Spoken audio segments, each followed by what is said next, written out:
Hey guys, welcome to my channel. My name's Lena and let's get into it. So if you want a beautiful thumbnail, so first we're going to open up Adobe Photoshop. We want this new document, which is the canvas we will be working on, to have certain restrictions, right? This document is 1280. The height is going to be 720. Why? Because that is the ideal dimensions for a YouTube thumbnail. We want it to be in pixels. Then we want this canvas, our thumbnail, to be in landscape. So we're just going to make sure we press the landscape option. We want the resolution to be 72. We want the color mode to be in CMYK, the background to be transparent. Now let's create. So pretty much I already have my image on my desktop. I suggest checking out a couple of websites I'll have listed below, like Pixabay. Now, when you go to these websites, you want to make sure that you find an image bigger than the canvas size that you are using. Why? Because we don't want this image to be super pixelated. Personally, for me, that's sort of a rule of thumb. Now, as you can see, I'm just winging the sizing here. I'm pretty much trying to make this image as big as I want the parrot to be in my thumbnail. Make sure you press shift as you're adjusting the sides of your image. Now, once I have the image the way I want it, I want to make sure I am naming my layers. We are going to go to the quick selection tool. Listen, this nifty tool makes cutting and copying and pasting a breeze. So the only thing is, if this is not your forte, it is gonna be a little trying. Your patience might be tested, okay? But it's okay? We're gonna do this. You press your quick selection tool. You're just sort of going around the object you wanna cut, copy, paste, or whatever object you wanna take and use elsewhere. These dotted lines that are sort of moving while you select. It's just a great way to know what you have selected.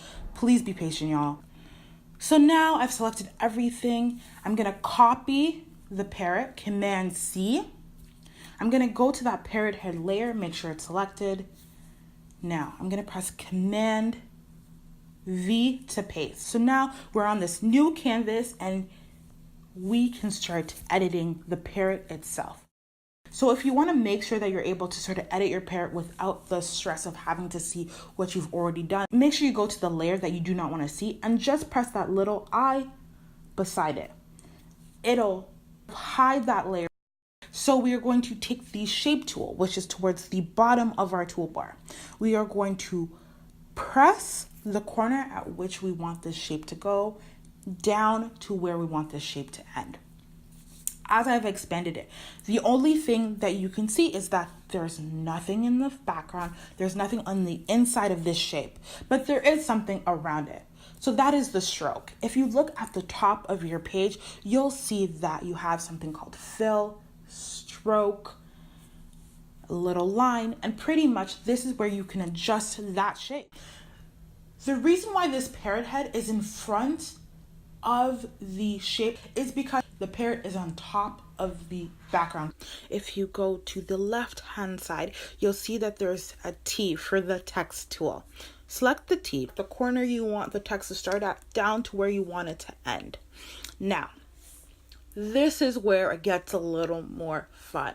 We're going to get more creative with our text. As you can tell, I am just going through the motions, trying to adjust sizing, font type, which you can find all at the top of your workspace. So you'll see font, you'll see something for font sizing, you'll see another thing for type of font right at the top of your screen.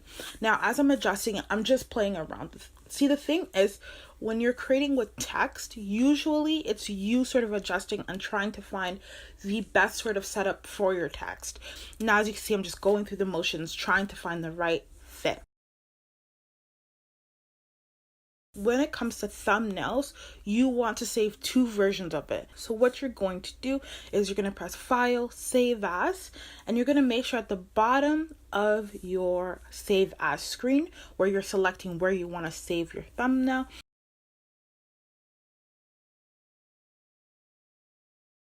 that means it's going to be saved as a Photoshop file. Why is this important? Well, if you want to come back and edit your thumbnail, every layer, every adjustment, everything you have added to this document, I'm going to go back, and what I'm going to do is I'm going to save it as a JPEG, because that, and select the JPEG option.